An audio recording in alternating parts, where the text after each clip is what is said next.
Hai guys, kali ini gue mau review satu lagi figur dari Transformer Kingdom War for Cybertron Trilogy. Ini adalah Warpath. Si Warpath ini adalah karakter yang muncul di seri G1 sebenarnya, tapi gue nggak tahu kenapa dia bisa muncul di Transformer Kingdom. Nah, gue nggak tahu juga, tapi gue penasaran gimana jalan cerita si Warpath bisa ada di Transformer Kingdom nanti. Mungkin bisa ada, mungkin juga enggak ya. Kalau kita lihat serial Siege dan Earthrise, nggak semua mainannya muncul di serial animasinya ya. Oke, sebelum gue lihat figurnya, gue kasih lihat dulu tampilan boxnya. Ini ilustrasi si Warpath. Mode robotnya seperti ini. Bagian belakangnya, terus bagian samping Transformer Kingdom. Dan ini seperti biasa logo dari Autobot. Habis ini kita akan buka boxnya dan kita lihat figur di dalamnya. Di dalam box kita dapat buku manual seperti biasa. Ini buku manualnya standar transformasi. Nggak ada gimmick apa-apa lagi ya di buku manualnya.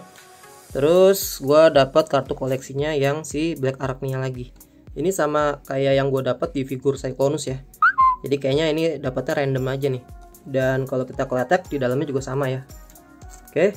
Terus kita nggak dapat senjata, kita hanya dapat satu perisai doang. Dan ini adalah untuk parts formingnya si Warpath saat nanti mau transformasi ke mode tank ya. Bentuknya seperti ini. Nah, jadi hanya gini doang, nggak dicat. Dan ini bisa kita pasang di bahunya sini. Atau di sini juga ada beberapa port lagi ya di belakang sini. Kalian bisa pasang juga di sini. Dan di sini juga ini bisa dimajuin dan dimundurin ya di sini. Nah, jadi terserah kalian. Oke, kira-kira itu untuk paket penjualannya. Habis ini kita lihat detail figurnya. Oke, mulai dari headscarf-nya. Ini headscarf-nya unik gitu, kayak bentuk helm kayak ninja gini. Dan matanya cuma dicat warna hitam doang, akurat sama kartunnya juga. Bagian dadanya sini, dan di sini banyak detailing sculpt-nya ya. Jadi kayak panel-panel buat tanknya di sini. Bagian sampingnya, dan ini ada kibelnya di sini. Cuma ini kayaknya juga akurat sama desain kartunnya juga. Di sini ada port 5 mm juga untuk weaponizer atau untuk fossilizer ya. Kalau di seri Kingdom kita pakai fossilizer. Cuma di bagian tangan sini nih sebenarnya adalah plastik putih tapi dicat ya. Jadi di sini suka ada nggak rapi nih warnanya nih. Kalau di bagian sini cukup rapi, tapi di bagian sini warna putihnya kelihatan banget. Bagian kakinya ini. Nah, ini bagian kakinya, ini bagian tanknya di sini. Untuk proporsinya sih awalnya gue lihat tuh kayak ini sih ya, kayak kurang bagus ya. Cuma ternyata enggak sih kalau gue pikir. Ini proporsinya bagus banget untuk seri mainan deluxe yang kecil gini ya. Terus bagian sampingnya ini kita pasangin perisai di sini. Sini ada bagian belakangnya juga ada port 5 mm, kompatibel juga untuk dipasangin perisai. Dan dia emang nggak dapat senjata apa-apa lagi ya, karena di film kartunnya juga dia hanya pakai senjata di sininya nih. Overall feelnya sih enak ya, join-joinnya semuanya bagus. Jadi lumayan seret dan nggak ada yang letoy ya, semua solid. Cuma plastik yang di bagian belakang sini nih, khususnya yang di flap sini ya, itu kayak kelihatan kualitasnya rendah banget gitu. Yang ini nih kelihatan letoy, terus kayak apa ya, dipegang tuh kayak kelihatan cheap gitu. Agak beda sih kalau gue ngerasanya. Cuma nggak tahu, mungkin hanya perasaan gue doang. Dan di sini ada stress mark juga ya punya gue. Nggak tahu, ini mungkin hanya di copy punya gue doang. Ya overall sih untuk figur deluxe ya, desain Warpath ini keren banget. Untuk artikulasinya kepala pakai ball joint ya, dia muter-muter gini. Terus tangan bisa 360, bisa ke samping gini. Coba ketahan sini ya. Terus ini bisa 90 derajat nekuknya. Di sini ada rotasi tangan juga ya. Jadi cukup oke nih, ada rotasi di sini. Kakinya bisa ke depan jauh gini, bisa nekuk 90 derajat, bisa ke belakang. Terus bisa split. Bisa ankle-nya, kaki yang gede ini punya ankle pivot cukup bagus. Seperti ini. Lalu ada putaran pinggang sedikit nih. Oke, kira-kira artikulasinya itu cukup lengkap. Dan tadi ini bisa ke belakangin, dan ini juga bisa naik turun juga. Bagian belakang flapnya naik turun, bagian dari transformasi ini bisa dibuka juga kayak gini. Kira-kira itu untuk detail robot dan untuk artikulasinya. Dan ini skala perbandingannya dengan beberapa karakter Transformer yang lain. Dan show ini juga deluxe ya, cuma deluxe yang agak besar dia. Dan ini juga perbandingan sama figur deluxe dari Transformer Kingdom, si Cheetor. Dan ini perbandingannya sama si Cliff Jumper. Cliff Jumper juga deluxe, tapi deluxe yang kecil ya, dan dia aksesorisnya banyak. Jadi si warped ini kira-kira ada di tengah-tengah antara deluxe yang kecil dan deluxe yang ukuran sedang. Kira-kira itu untuk skala perbandingannya. Habis ini kita langsung transform.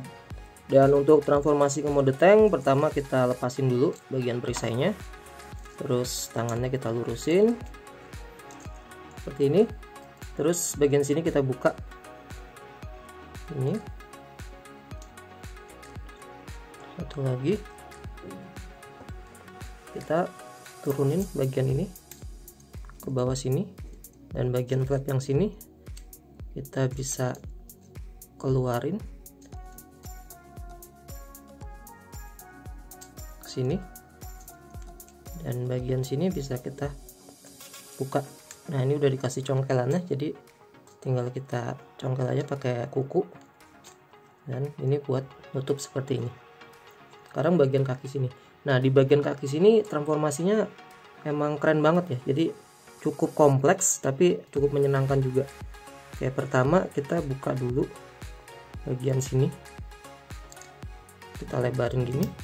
Nah, habis itu kita tinggal buka bagian sini, kita buka seperti ini, ada slotnya di sini, kita bisa buka, kita bisa putar belakang sini, terus kakinya kita putar lagi seperti ini supaya dia ngadep ke sini.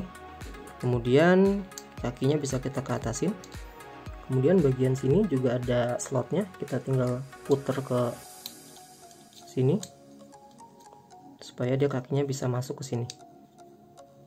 Terus kita putar lagi seperti ini, bagian sini kita tutup, di sini ada packnya, kita masukin supaya jadi seperti ini. Nah, dan bagian sini juga sama prosesnya. Pertama kita buka dulu bagian sini, kita lebarin gini, lalu kita buka bagian sini seperti ini, terus kita putar supaya jadi gini, dan kita naikin seperti ini. Kita rapihin dulu, terus ini kita buka lagi supaya dia masuk ke sini. Kalau sudah, kita putar lagi ke depan seperti ini, terus kita rapihin, kita masukin packnya di sini. Nah, kira-kira seperti ini. Ini bisa kita kedepanin, terus kita rapetin. Nah, kira-kira begini. Nah, ini tuh nggak bisa rapet ya, cuman nanti ini fungsinya part forming di perisainya nih. Di sini ada pack untuk ngunci ya, jadi gue rasa ini jangan sampai hilang, karena ini yang akan jadi kunci supaya transformingnya bisa flush. Nah, sementara kita biarin gini dulu, terus bagian sini kita masukin ke sini celahnya, dan di sini ada packnya. Ini bisa kita rapetin dulu. Dan saat ini masih transformasinya masih berantakan ya, prosesnya tuh masih bener-bener packnya tuh nggak bisa rapet gitu kayaknya. Cuma nanti setelah dikunci bisa rapi semua sih. Nah, kira-kira gini. Kalau coba rapi-rapiin dulu.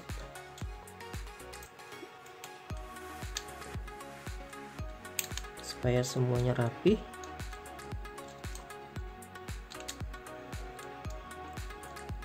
Nah, seperti ini.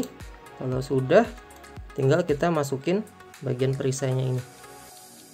Dan masukinnya di sini ada packnya dua, di sini kita masukin ke dua lubang yang di atas itu. Dan ini kita masukin di sini seperti ini, dan dia udah bisa ngunci semua. Dan gua rasa cukup rapi ya. Di sini tinggal kita rapi-rapin aja, kita masukin packnya.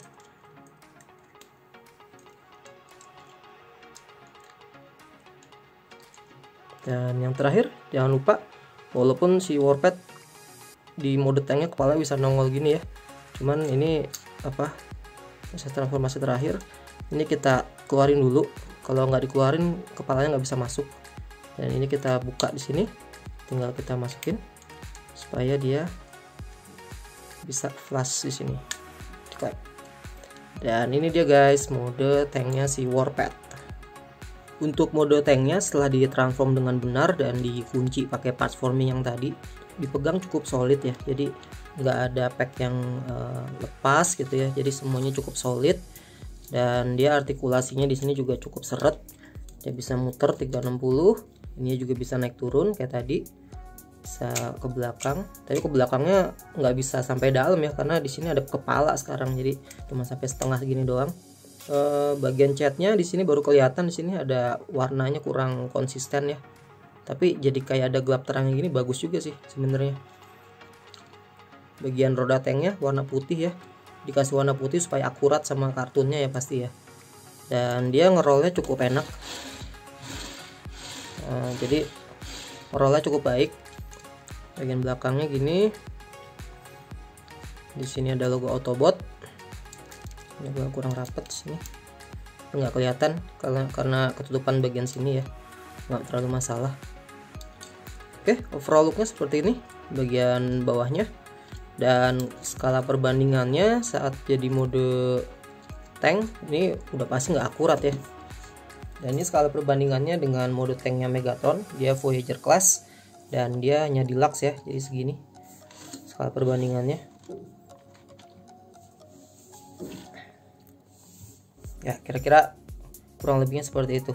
Oke guys, segitu dulu review gua untuk Warpath dari Transformer Kingdom. Menurut gua figurnya cukup bagus ya, moldnya cukup bagus, transformasinya juga cukup bagus ya. Menurut gua nih figur yang cukup aja sih.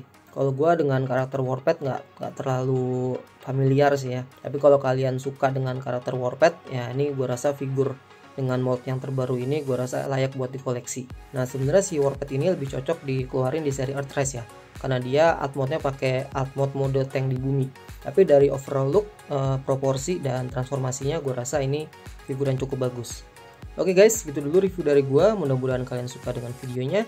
Jangan lupa buat subscribe karena gue akan review lagi beberapa figur Transformer dari koleksi gue yang lain. Thank you guys, see you on my next video.